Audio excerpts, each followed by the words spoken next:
Nucleic acid होते हैं, इनका स्ट्रक्चर जो है वो पहले बताना है कि किस किस चीज के बने हुए होते हैं। ऐसे ही ये दोनों आरएनए डीएनए जो है ये पॉलीमर होते हैं, न्यूक्लियोटाइड के पॉलीमर होते हैं। अब इसमें जो है वही टर्मिनोलॉजी जो है वो ढंग से समझ के, क्योंकि एक न्यूक्लियोसाइड होता है और दूसरा न्यूक्लियोटाइड होता है, तो ये पॉलीमर होते हैं न्यूक्लियोटाइड के। अब शुरू से इसमें पढ़ के समझा रहे हैं। आप पीडीएफ खोल लो सब लोग, पीडीएफ नहीं, ये वर्ड वाली फाइल खोल लो, जो वर्ड वाली जो लास्ट में भेजी है उस पे क्लासरूम पे। इसमें दिया है nucleic acids DNA in particular are की मैक्रोमोलिक्यूल्स। मैक्रोमोलिक्यूल्स तो होते ही हैं, मतलब पॉलीमर होते हैं for the continuity of life. ये जेनेटिक मटेरियल कैरी करते हैं, तो ये रेप्लिकेशन में इन्वॉल्व होते हैं और हेरिडिटरी इंफॉर्मेशन कैरी करते हैं, इसलिए कंटिन्यूटी ऑफ लाइफ के लिए बहुत इम्पोर्टेंट होते हैं। DNA bears the hereditary information that is passed on from parents to children, ठीक है, providing instructions for how and when to make the many proteins needed to build and maintain functioning cells, tissues and organisms। तो replication के लिए, जैसे suppose human का replication होना है, तो हमारी बॉडी में ढेर सारे प्रोटीन्स होते हैं, और ये डीएनए आरएनए जो जेनेटिक मटेरियल जो होते हैं, इन पे बेसिकली जो हमारी बॉडी में जो डिफरेंट प्रोटीन्स जो चाहिए होते हैं ग्रोथ के लिए, बॉडी की ग्रोथ के लिए, बॉडी के डेवलपमेंट के लिए, और सेल्स बनने के लिए, फिर सेल्स से टिश्यू बनने के लिए, टिश्यू से डिफरेंट ऑर्गन बनने के लिए, जो जितने डिफरेंट प्रोटीन्स चाहिए होते हैं, सब जो हैं वो अलग अलग तरीके से एनकोडेड होते हैं, और ये इंफॉर्मेशन हमारे जेनेटिक मटेरियल में, मतलब डीएनए पे ये इंफॉर्मेशन होती है। और डीएनए किस तरीके से इस इंफॉर्मेशन को पास ऑन करता है, इसी में ये डिफरेंट स्टेप्स होते हैं, ट्रांसक्रिप्शन, ट्रांसलेशन वगैरह, जो है बताएंगे इसमें। तो ट्रांसक्रिप्शन बेसिकली जो है वो रेप्लिकेशन का होता है, जेनेटिक मटेरियल के रेप्लिकेशन का होता है, और ट्रांसलेशन जो है वो प्रोटीन सिंथेसिस की इंफॉर्मेशन जो है वो किस तरीके से एनकोड होती है और कैसे प्रोटीन सिंथेसिस होती है, वो ट्रांसलेशन होता है। तो ट्रांसलेशन जो है वो प्रोटीन सिंथेसिस वाला स्टेप होता है, और ट्रांसक्रिप्शन जो है वो रेप्लिकेशन वाला स्टेप होता है। लेकिन दोनों को मिला के ट्रांसक्रिप्शन, ट्रांसलेशन दोनों को मिला के हम लोग रेप्लिकेशन जो है वो कहते हैं। दोनों मतलब रेप्लिकेशन के ही पार्ट हैं। Now, how DNA carries this information, that is the genetic information, and how it is put into action by cells and organisms is complex, fascinating, and fairly mind-blowing. And we will explore it in more detail in this section on molecular biology. वो तो ठीक है। Here we will take quick look at nucleic acids from macromolecule perspective. तो macromolecule कहलाते हैं nucleic acids, क्योंकि ये nucleotide के का पॉलीमर होते हैं। तो कोई भी चीज जैसे इसमें रिपीटेडली न्यूक्लियोटाइड होते हैं, तो बड़ा मॉलिक्यूल हो जाता है, तो बड़े मॉलिक्यूल को फिर मॉलिक्यूल ना बोल के मैक्रोमोलिक्यूल बोलते हैं। तो न्यूक्लिक एसिड्स डीएनए आरएनए दोनों ही जो है मैक्रोमोलिक्यूल की कैटेगरी में आते हैं। फिर role of DNA and RNA in cell, इनका जो है काम क्या है। Nucleic acids macromolecules made out of units called nucleotides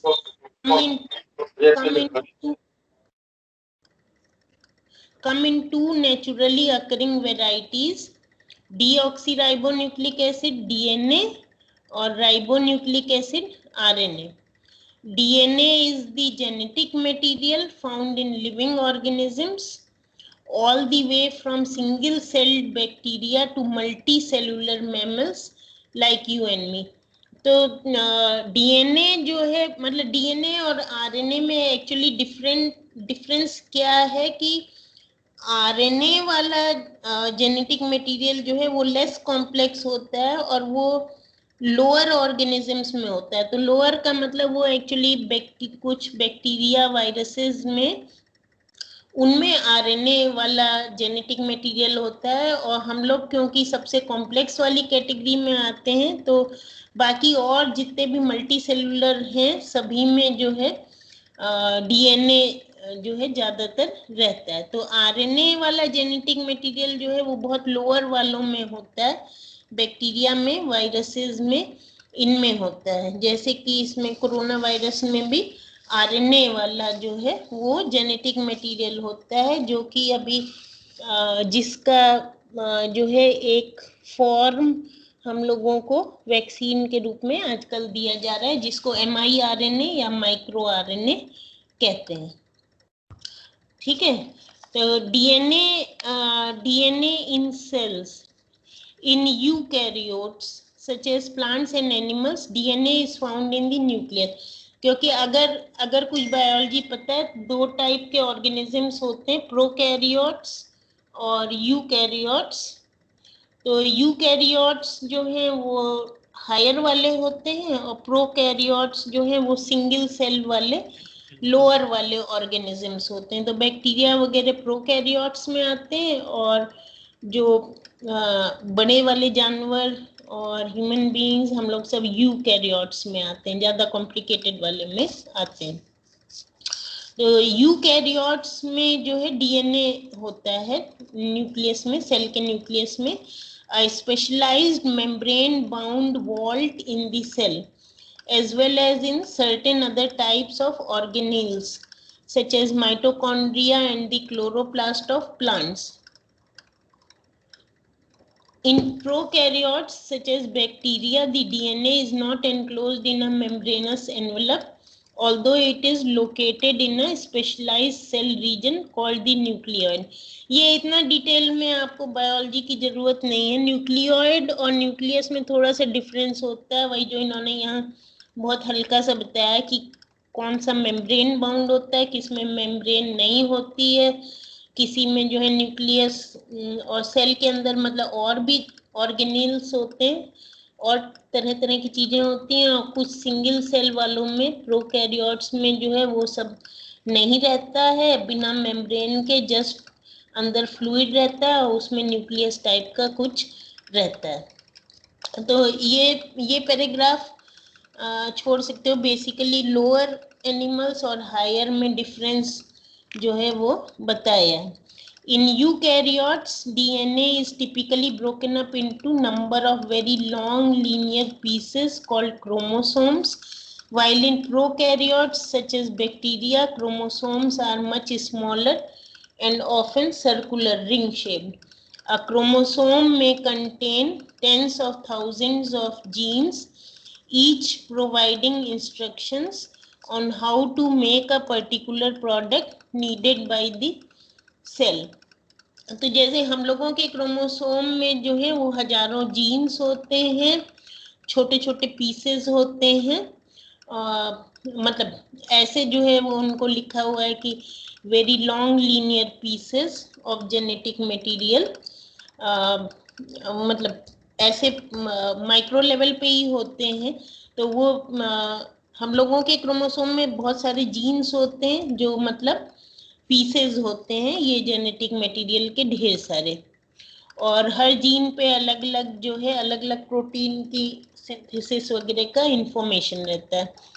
और जैसे ये वायरसेस में, जैसे कोरोना वायरस है, इसमें भी जैसे आजकल तो इतने सारे ये सोशल मीडिया पे, गूगल में तमाम कहीं ना कहीं कभी इतने दिन से खोल के देखा होगा स्ट्रक्चर इसका कोरोना वायरस का, तो उसमें सबसे अंदर जो उसका जेनेटिक मटेरियल दिखाते हैं वो देखा होगा एक रिंग जैसा बनाते हैं, सेमी सर्कुलर टाइप बनाते हैं, ऐसे ऐसे मतलब गोल गोल करके, लेकिन वो रिंग जैसा रिंग शेप्ड एक अंदर बनाते हैं, सर्कुलर सेमी सर्कुलर सा बनाते हैं उसका जेनेटिक मटेरियल, क्योंकि उसमें ढेर सारे पीसेस नहीं होते हैं, जस्ट एक सिंगल स्ट्रैंडेड आरएनए का पीस होता है, रिंग शेप्ड या सर्कुलर टाइप का।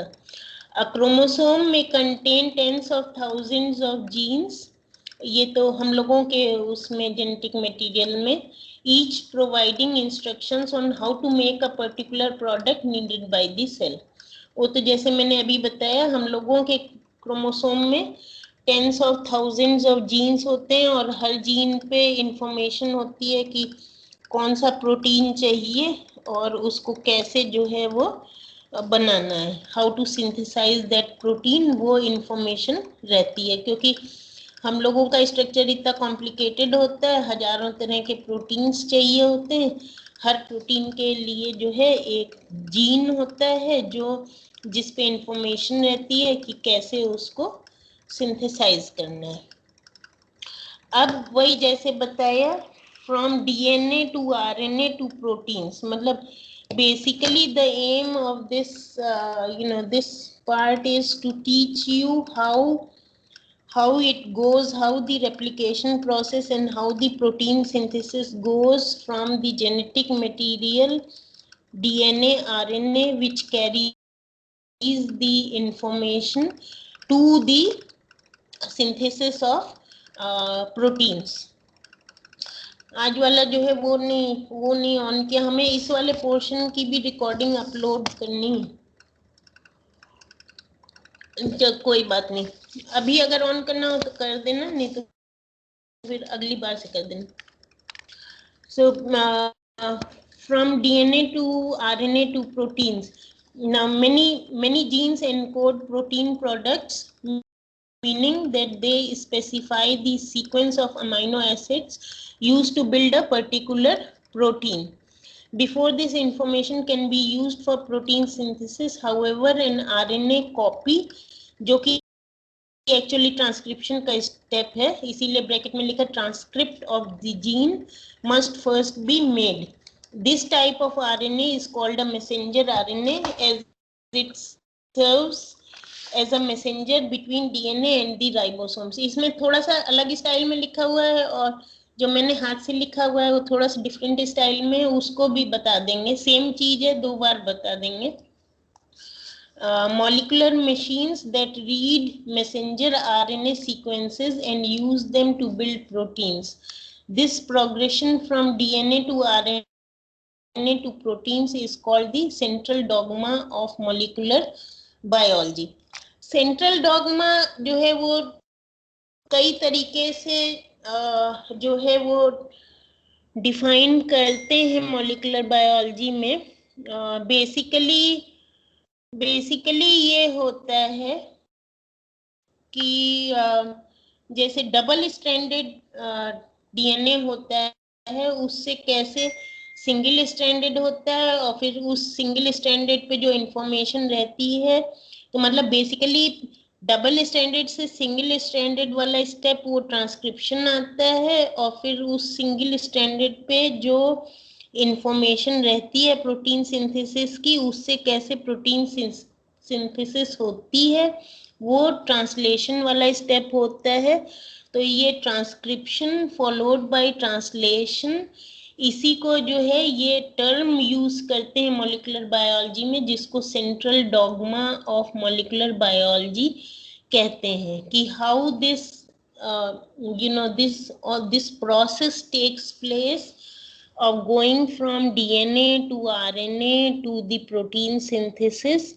That is called the central dogma of molecular biology, because this is the whole basis and the central part, the main part of molecular biology, where this is the like the heart of molecular biology. Without this there is no molecular biology. This is all that is actually there in molecular biology. So it's the heart and soul of molecular biology, how you go from DNA to RNA, that is transcription, and then followed by translation, that is the protein synthesis. That is why it is referred as central dogma, or the main idea, or the main part, or the theme of molecular biology. Importantly, not all genes encode protein products. मतलब कुछ जिसको हम लोग कहते हैं कि कुछ non coding part होता है जीन में, और कुछ कोडिंग पार्ट होता है. तो actually non coding part actually बहुत ज्यादा होता है. कोड जो है केवल थोड़े से हिस्से पे रहता है, तो कोडिंग पार्ट एक्चुअली बड़ा छोटा होता है. तो सारा का सारा जो जीन का जो पार्ट होता है वो कोडिंग नहीं होता है. ढेर सारा हिस्सा नॉन कोडिंग होता है, और केवल उसका छोटा सा पार्ट होता है जिसपे एक्चुअल इंफॉर्मेशन रहती है कि कौन सा प्रोटीन बनाना है और कैसे जो है बनाना है. So actually the coding part is very small, and the other part is called the non-coding part. So that is why it is written that importantly not all genes encode protein products, and some genes may be totally non-coding, so they don't have any code for protein synthesis. For instance, some genes specify ribosomal RNAs which serve as structural components of ribosomes और transfer RNAs. क्योंकि जो ये ribonucleic acid होते हैं ये अलग अलग तरह के होते हैं. Ribosomal RNA, transfer RNA, messenger RNA. तो कुछ जीन जो होते हैं वो खाली राइबोसोमल RNA, ट्रांसफर RNA इनकी इंफॉर्मेशन कैरी करते हैं, तो वो नॉन कोडिंग वाले होते हैं. और जो मैसेंजर RNA जो बनाते हैं वो कोडिंग वाले होते हैं. Clover leaf shaped RNA molecules that bring amino acids to the ribosome. Clover leaf वाला ये अभी बाद में समझ में आ जाएगा. उसको कुछ लोग टी शेप्ड बोलते हैं, कुछ क्लोवर लीफ शेप्ड RNA बोलते हैं. इन पे इंफॉर्मेशन होती है प्रोटीन सिंथेसिस की.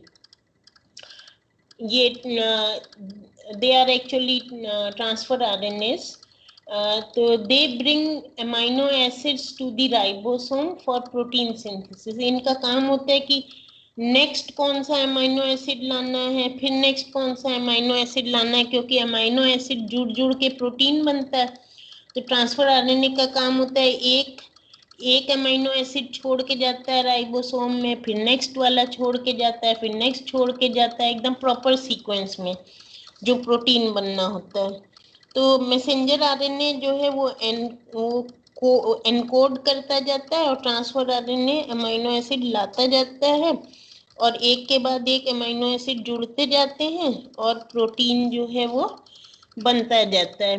तो ये इन दोनों का काम जो है बहुत ही इम्पोर्टेंट होता है, ट्रांसफर RNA और मैसेंजर RNA, जिसमें मैसेंजर RNA कोडिंग टाइप होता है, और ट्रांसफर RNA जो है वो खाली उसका काम होता है अमाइनो एसिड को लेके आना. और ट्रांसफर RNA की जो शेप होती है इसको टी शेप भी लोग बोलते हैं, और क्लोवर लीफ शेप भी बोलते हैं. जो बाद में स्ट्रक्चर दिखाएंगे तब आपको समझ में आ जाएगा. वो दोनों तरीके से उसको विजुलाइज कर सकते हो, या तो ऐसे कटी हुई पत्ती की तरह जिसमें 3 छोटी छोटी जैसे लीव्स लगी हुई हैं उसकी तरह, क्लोवर की तरह, उस तरह भी विजुलाइज कर सकते हो, या फिर उसको टी शेप की तरह भी सोच सकते हो.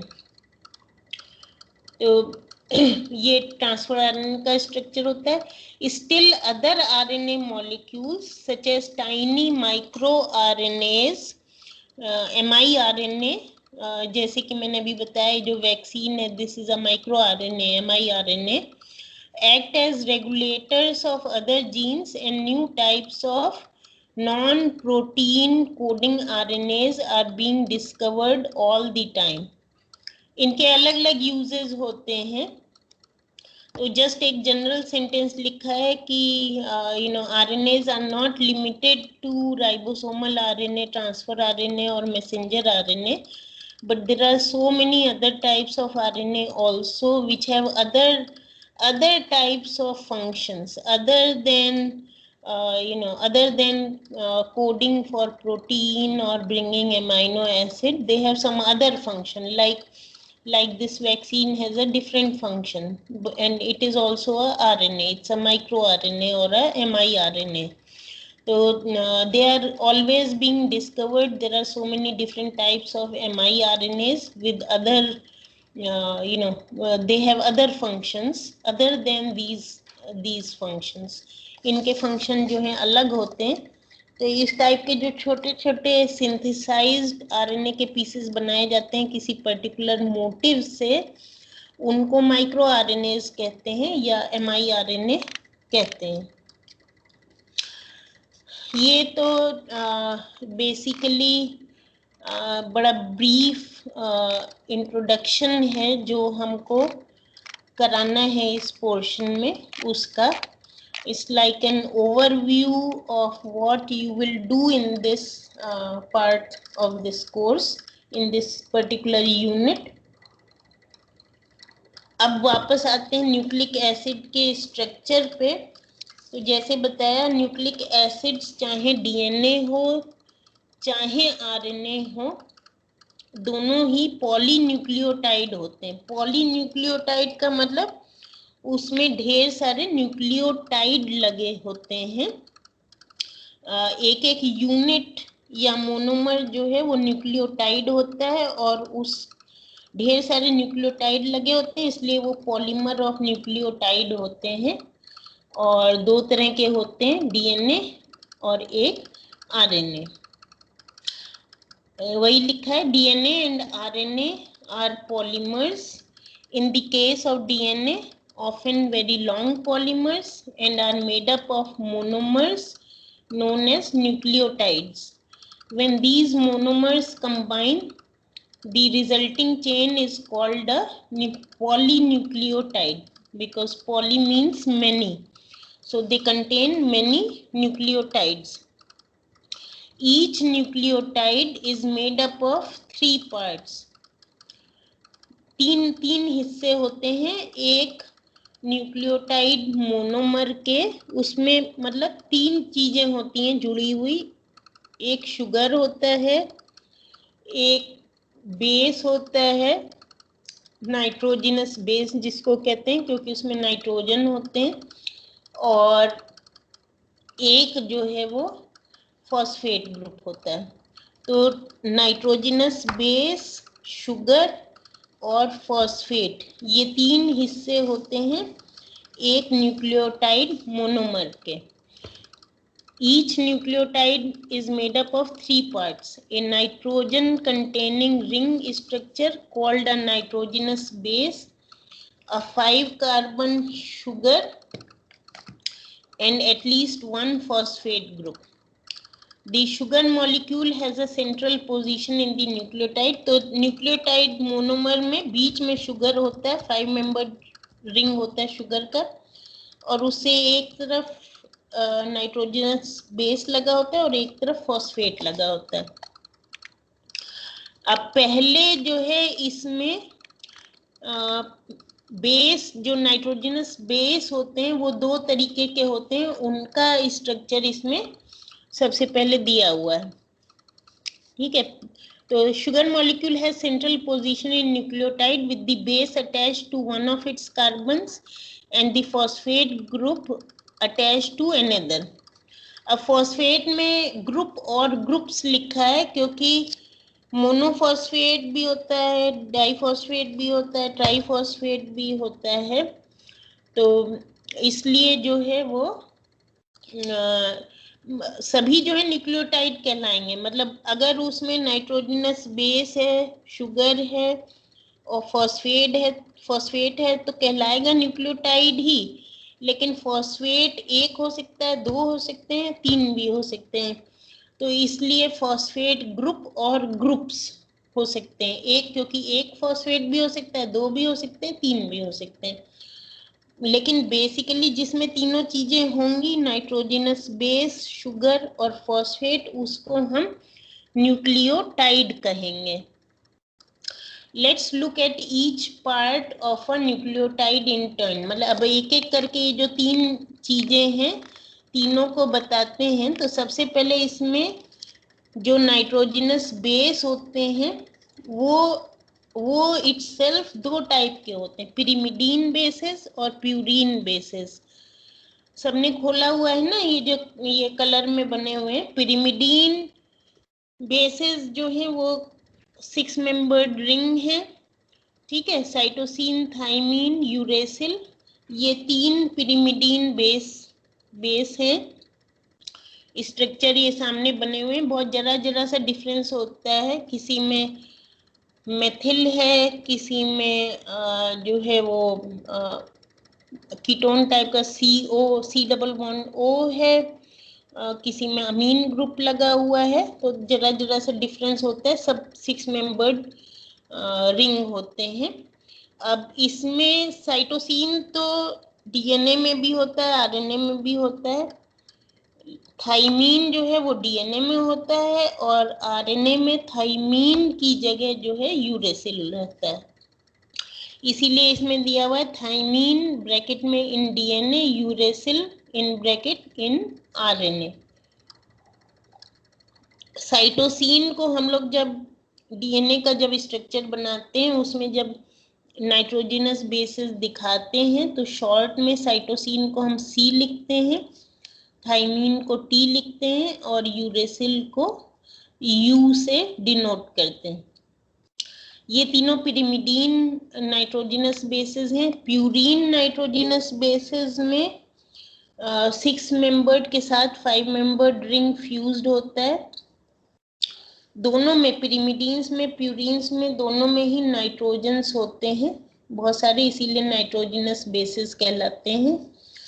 प्यूरीन्स में 6 membered ring and a 5 membered ring are fused, और फिर उसमें वही अमीन ग्रुप या फिर सी डबल बॉन्ड ओ, और दो ही टाइप के होते हैं, एडिनिन और ग्वानिन। तो प्यूरीन दो टाइप के, एडिनिन, ग्वानिन, और पिरिमिडीन बेस 3 टाइप के, साइटोसिन, थाइमीन, यूरेसिल। अब जो बेसेस की जो पेयरिंग होती है, पेयरिंग का मतलब कि कौन सा बेस किसके साथ में हाइड्रोजन बॉन्डिंग करता है, किस तरीके से ओरिएंटेड रहता है, वो जो है अभी डीएनए के स्ट्रक्चर में देखोगे। But always adenine always pairs up with thymine to form hydrogen bonding, guanine always pairs up with cytosine, and in RNA there is no pairing because it is not double stranded but it is just single stranded, तो उसमें कोई pairing नहीं होती DNA में, क्योंकि दो strand होते हैं और दोनों स्ट्रैंड में जो नाइट्रोजनस बेसिस लगे होते हैं उनमें आपस में हाइड्रोजन बॉन्डिंग होती है। तो डीएनए में जो दोनों स्ट्रैंड होते हैं वो, उनमें बेसिस हमेशा इस तरीके से लगे होते हैं, दोनों स्ट्रैंड एक दूसरे के कॉम्प्लीमेंट्री होते हैं। और कॉम्प्लीमेंट्री का मीनिंग ही ये होता है कि वो इस तरीके से एक दूसरे के सामने आते हैं कि जो नाइट्रोजनस बेसिस होते हैं दोनों के, उनमें आपस में हाइड्रोजन बॉन्डिंग होती है। और हाइड्रोजन बॉन्डिंग में ये स्टैंडर्ड पेयरिंग होती है कि adenine will always hydrogen bond with thymine and guanine will always hydrogen bond with cytosine. इसीलिए जो है, जो जिसने भी डीएनए का जैसे स्ट्रक्चर किया होता है उसको रट जाता है ATGC, हम लोग कॉमनली जो है बोलते हैं, because A forms pair with T and G forms pair with C. That is, adenine forms hydrogen bonded pair with thymine and guanine forms hydrogen bonded pair with cytosine. अब इनके nitrogenous bases के structure जो है वो कुछ हद तक आपको याद करने पड़ेंगे, क्योंकि अगर न्यूक्लिक एसिड के स्ट्रक्चर के बारे में क्वेश्चन आता है तो कहीं ना कहीं इसकी जरूरत पड़ेगी। तो सबसे पहले तो नाइट्रोजनस बेसिस का स्ट्रक्चर याद करना, फिर ये शुगर का समझना, और उसके बाद ये किस स्टैंडर्ड तरीके से शुगर में कहाँ पे नाइट्रोजनस बेस लगा होता है, कहाँ पे फॉस्फेट लगा होता है, ये समझना है आपको। तो अब इसका ये रिमेनिंग डायग्राम देखो। इसमें जो है अब पहले इसमें नीचे ये जिस बॉक्स में डीऑक्सी राइबोज शुगर और राइबोज शुगर दिखाया है, पहले इसको समझो। तो न्यूक्लियोटाइड का एक हिस्सा तो ये हो गया नाइट्रोजनस बेस, जो पांचों में से कोई भी एक हो सकता है। फिर उसके बाद नेक्स्ट उसमें आता है शुगर। तो शुगर जो जैसे नाइट्रोजनस बेस 5 तरह के हैं, तो 5 में से कोई एक नाइट्रोजनस बेस होगा। शुगर जो है वो 2 टाइप के, इन दोनों में से कोई एक शुगर होगा। शुगर जो है या तो डीऑक्सी राइबोज होगा जो डीएनए में होता है, या फिर राइबोज होगा जो आरएनए में होता है।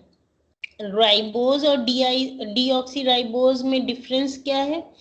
इस वाले इसमें जो स्ट्रक्चर्स यहाँ पे बने हुए हैं, इसमें नंबरिंग नहीं दी हुई है कार्बन की। वो नंबरिंग जो मैंने हाथ से लिखा हुआ जो पीडीएफ अपलोड किया है, उसमें कार्बन एटम्स की नंबरिंग दी हुई है, पर उसमें मतलब नाइट्रोजनस बेस के कार्बन्स की भी नंबरिंग, उसमें प्यूरिन्स पिरिमिडीन्स के कार्बन्स की भी नंबरिंग उसमें दी हुई है।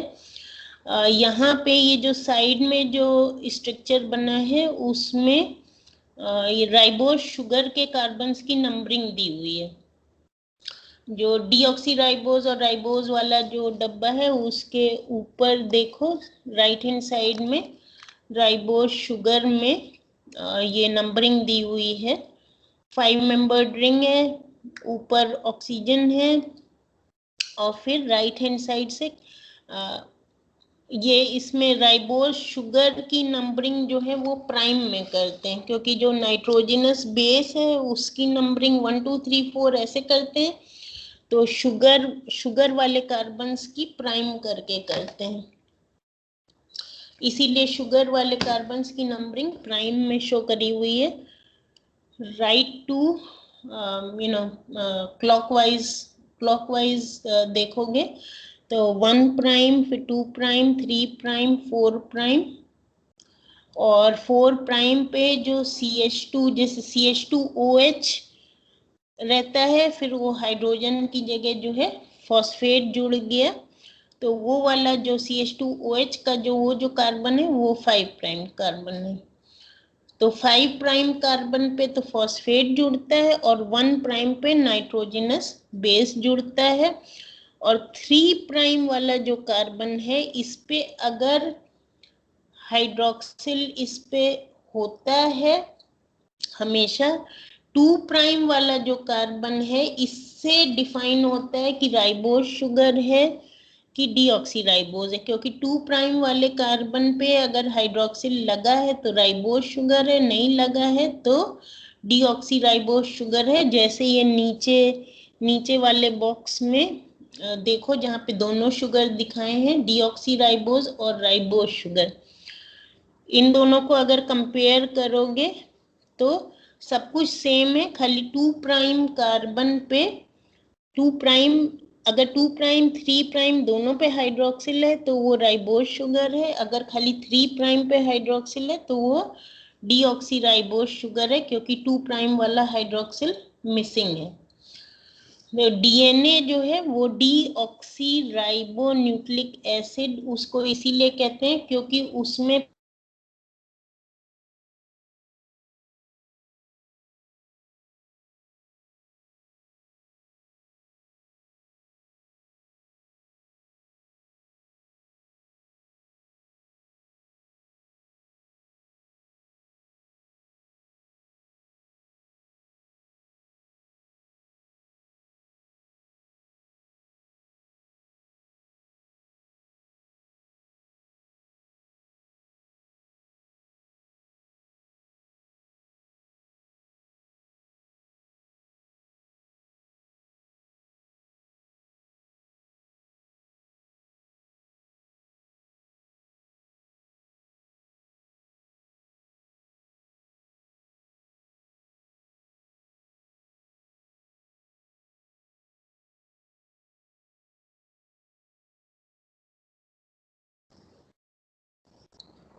हाँ ओके, कहाँ तक सुना था? बीच में वो डिस्कनेक्टिंग आ गया था।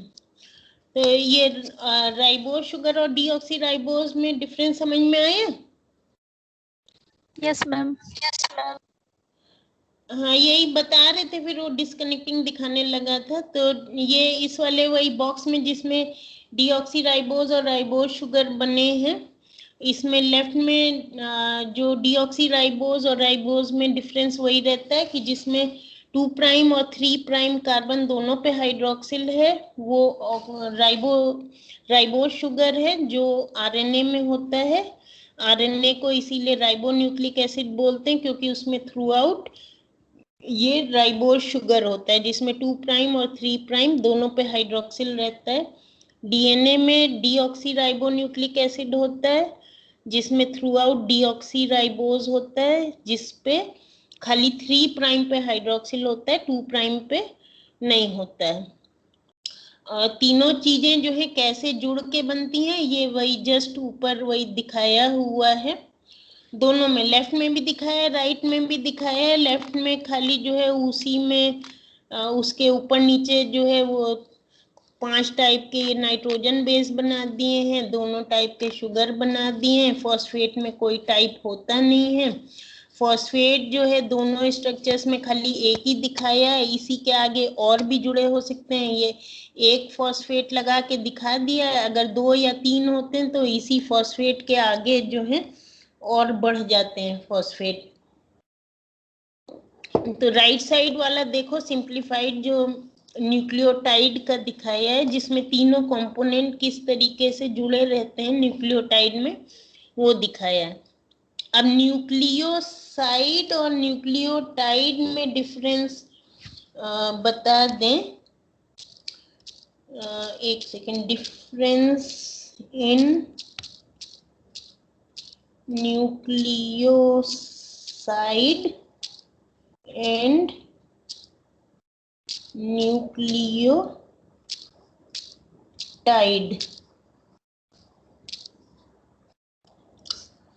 ओके, न्यूक्लियोसाइड और न्यूक्लियोटाइड में डिफरेंस ये होता है कि न्यूक्लियोसाइड का मतलब होता है only nitrogenous base and sugar. तो जैसे जब खाली शुगर और उसमें नाइट्रोजनस बेस अटैच हो जाएगा तो वो न्यूक्लियोसाइड कहलाए, और जब तीनों चीजें होंगी शुगर, नाइट्रोजनस बेस और फॉस्फेट, तो तीनों चीजें मिलके न्यूक्लियोटाइड कहलाएंगे।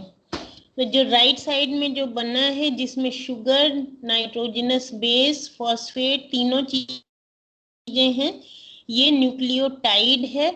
और इसका जब पॉलीमर बन जाता है तो वो न्यूक्लिक एसिड हो जाता है। मतलब ये न्यूक्लियोटाइड वाले ढेर सारे यूनिट्स जुड़े होते हैं तो वो न्यूक्लिक एसिड बन जाता है। अगर सिंगल स्ट्रैंडेड होता है तो वो आरएनए होता है, और डबल स्ट्रैंडेड होता है तो डीएनए होता है। डीएनए के डबल स्ट्रैंड में दोनों स्ट्रैंड एक दूसरे के कॉम्प्लीमेंट्री होते हैं।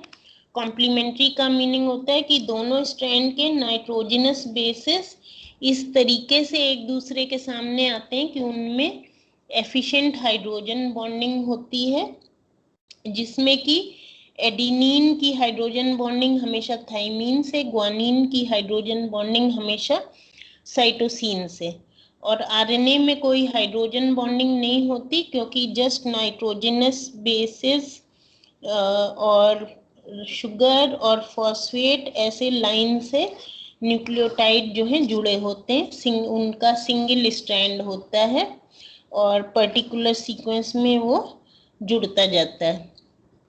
तो आरएनए सिंगल स्ट्रैंडेड होता है, डीएनए डबल स्ट्रैंडेड होता है।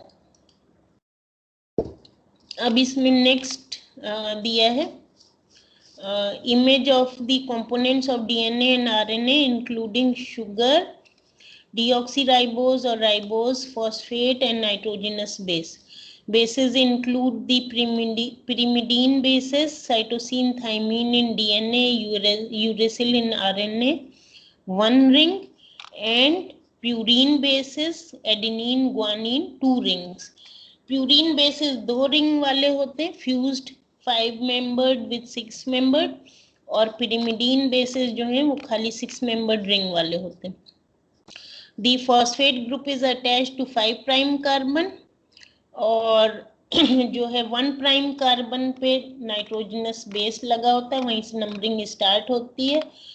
2 प्राइम और 3 प्राइम पे हाइड्रोक्सिल ग्रुप होता है. 2 prime the 2 prime carbon bears a hydroxyl group in ribose but no hydroxyl, just hydrogen in deoxyribose. क्योंकि 2 प्राइम और 3 प्राइम पे हाइड्रोक्सिल होते हैं, अगर दोनों पे होता है तो वो आरएनए में होता है, और अगर खाली 3 प्राइम पे होता है तो वो वाला शुगर जो है वो डीएनए में होता है. और 5 प्राइम कार्बन पे जो है हमेशा फॉस्फेट लगता है.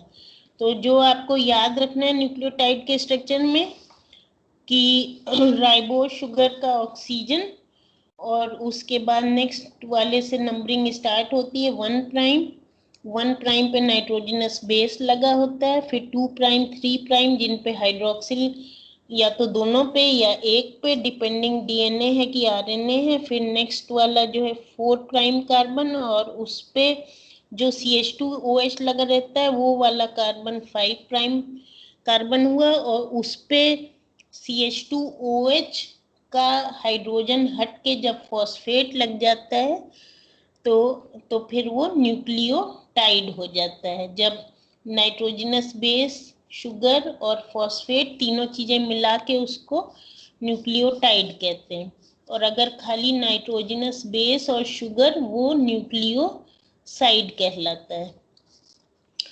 Now nitrogenous bases, the nitrogenous bases of nucleotides are organic carbon based molecules made up of nitrogen containing ring structures. वो तो आपने देख ही लिया, they contain a lot of nitrogens, that is why they are called nitrogenous bases, and they are organic because they contain carbon, nitrogen, oxygen, that is all, and hydrogen. Each nucleotide in DNA contains one of 4 possible nitrogenous bases: adenine, guanine, cytosine and thymine. तो अगर DNA है तो उसमें यही चारों bases रहते हैं, adenine, guanine, thymine, cytosine. और अगर आरएनए होता है तो उसमें थाइमिन नहीं होता है, एडेनिन, यूरेसिल, ग्वानिन और साइटोसिन रहता है. Adenine and guanine are purines, meaning that their structure contain 2 fused carbon nitrogen rings. ये तो अभी बताया. Cytosine and thymine are pyrimidines and have single carbon nitrogen ring. ठीक है. RNA nucleotides may also bear adenine, guanine and cytosine, but instead of thymine they have uracil. अब difference जो है इनमें वही ऊपर स्ट्रक्चर में पांचों के बने हुए हैं, तो उससे डिफरेंस जो है आप देख सकते हो. और कैटेगरी 2 हो गई, pyrimidine और purine. Each base has unique structure with its own set of functional groups attached to ring structure. Functional groups मतलब किसी में जो है डबल बॉन्ड ऑक्सीजन है, कार्बोनिल वाला फंक्शनल ग्रुप है, किसी में NH2 है, किसी में मेथिल है. तो यही सब में जो है अलग अलग they have their own set of functional groups and their unique structures. जो रिंग स्ट्रक्चर है वो pyrimidines में 6 मेंबर्ड रिंग है और प्यूरिन्स में 6 membered and fused 5 membered ring है, और सब में कार्बन, नाइट्रोजन, ऑक्सीजन, हाइड्रोजन रहता है.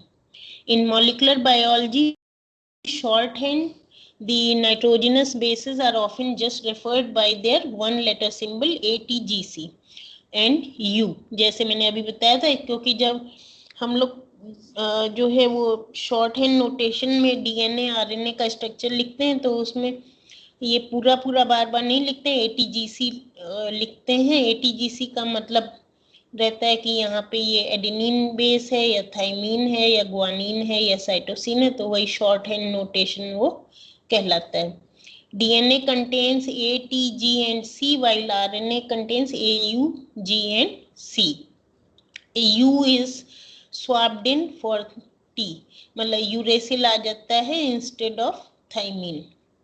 Sugars, in addition to having slightly different set of bases, DNA and RNA nucleotides also have slightly different sugars. जैसे अभी बताया, the 5 carbon sugar in DNA is called deoxyribose, while in RNA sugar is ribose. These two are very similar in structure with just one difference. The second carbon, 2 prime वाला carbon of ribose bears a hydroxyl group, और deoxy वाले में, DNA वाले में hydroxyl की जगह केवल hydrogen रहता है, while the equivalent carbon of deoxyribose has a hydrogen instead. The carbon atoms of nucleotides sugar molecule are numbered as 1 prime, 2 prime, 3 prime, 4 prime and 5 prime. यही लिखा है कि वही you read it as prime as shown in the figure above, वही अभी explain जो किया था. In a nucleotide, the sugar occupies central position with base attached to 1 prime and phosphate attached to 5 prime. तो शुगर बीच में रहता है. Sugar की नंबरिंग ये हो गई, सबसे इम्पोर्टेंट शुगर की नंबरिंग है, और शुगर की नंबरिंग के अकॉर्डिंग 1 प्राइम पे नाइट्रोजनस बेस लगा होता है, 5 प्राइम पे फॉस्फेट लगा होता है. और प्राइम से एक्चुअली शुगर की नंबरिंग इसलिए करते हैं क्योंकि नाइट्रोजनस बेस की 1 2 3 4 5 6 ऐसे करते हैं, तो शुगर वाले की प्राइम करके करते हैं, और फॉस्फेट में नंबरिंग की जरूरत नहीं है. तो बेस के बारे में हो गया, शुगर के बारे में हो गया. फॉस्फेट में न्यूक्लियोटाइड्स में have a single phosphate group or a chain of up to 3 phosphate groups, monophosphate, diphosphate और triphosphate attached to 5 prime carbon of sugar. और सब वही 5 prime पे ही लगे रहते हैं. जैसे 5 prime पे एक phosphate लगा के दिखाया है, उसी के आगे एक और लग जाएगा तो डाइफॉस्फेट हो जाएगा, उसके आगे एक और लग जाएगा तो ट्राइफॉस्फेट हो जाएगा. वो भी स्ट्रक्चर अभी समझ में आ जाएंगे जब अभी आगे कराएंगे. Some chemistry sources use the term nucleotide only for single phosphate case. वैसे वो general होता है, but in molecular biology the broader definition is generally accepted.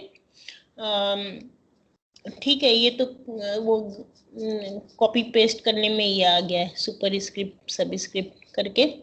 तो जो है actually nucleotide मतलब doesn't specify whether it is monophosphate, diphosphate, just that it contains sugar, base and phosphate.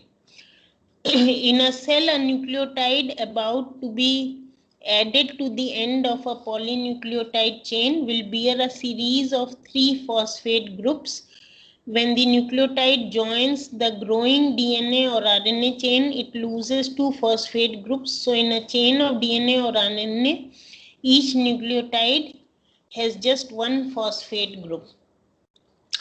ये थोड़ा सा डिफरेंट चीज है, ये अभी आपको शायद समझ में नहीं आएगी, क्योंकि डीएनए और इसमें कहने का मतलब ये है कि डीएनए और आरएनए चूंकि पॉलीमर होते हैं न्यूक्लियोटाइड के, तो उसमें एक्चुअली 3 फॉस्फेट होने का कोई वो नहीं है. वो तो 1 फॉस्फेट वो ऐसे चलता जाता है. वो तो जो स्ट्रैंड होता है उसमें base sugar phosphate, base sugar phosphate ऐसे चलता जाता है. तो डीएनए आरएनए में से सिंगल फॉस्फेट ही रहता है. एंड पे जाके जो है एंडिंग पे भले डाइफॉस्फेट ट्राइफॉस्फेट हो, बाकी बीच में तो पूरे में वो चेन में सिंगल फॉस्फेट ही चलता जाता है.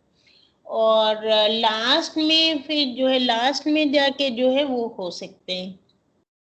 और दूसरी चीज ये इसमें ये बता रहे हैं कि मतलब वही जब ये पॉलीमर बनता है न्यूक्लियोटाइड का डीएनए आरएनए, तो उस समय जब न्यूक्लियोटाइड आके उसमें जुड़ता है, तो सपोज डाइफॉस्फेट वाला अगर आता भी है या ट्राइफॉस्फेट वाला आता भी है, तो उससे 1 या 2 निकल जाते हैं और खाली मोनोफॉस्फेट ही जुड़ता है. इसलिए जो आरएनए डीएनए की जो चेन्स जो होती हैं उसमें मतलब मोनोफॉस्फेट ही लगे होते हैं. ऐसा नहीं है कि कहीं बीच में डाइफॉस्फेट लगा हो, कहीं ट्राइफॉस्फेट लगा हो, कहीं मोनोफॉस्फेट लगा हो.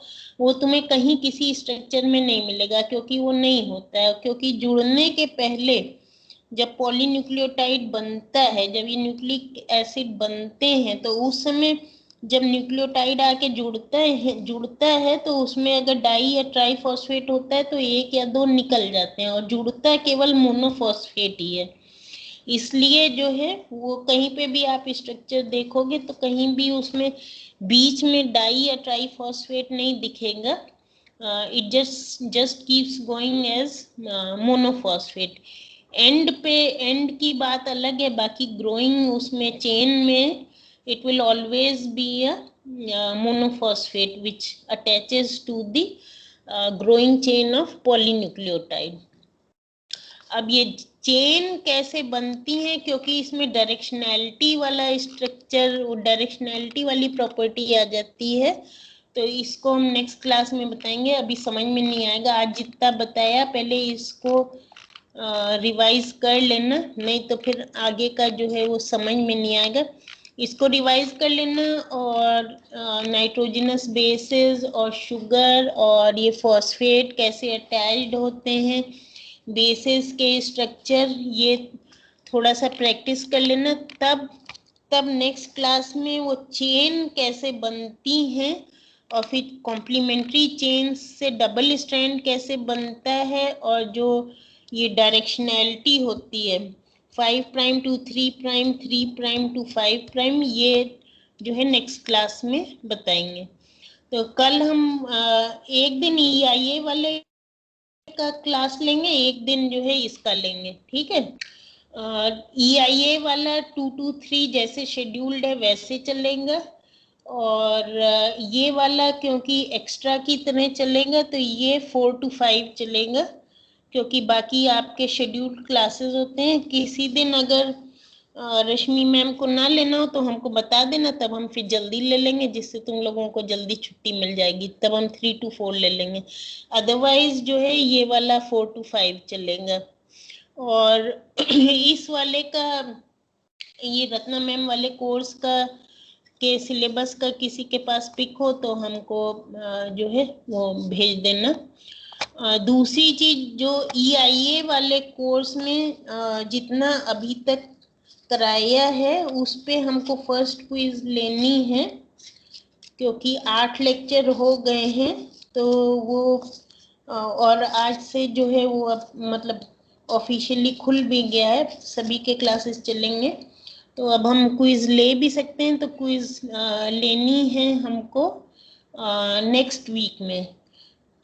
तो नेक्स्ट वेंसडे मैंने सोचा था, जैसे आज 20th है तो नेक्स्ट वेंसडे मीन्स 26th। सो 26 तक जो है आप जितना EIA वाले कोर्स में 401 में जितना कराया है वो प्रिपेयर कर लीजिए, और सबको बता दीजिए कि 26 को वही क्लास टाइमिंग में हम ऑनलाइन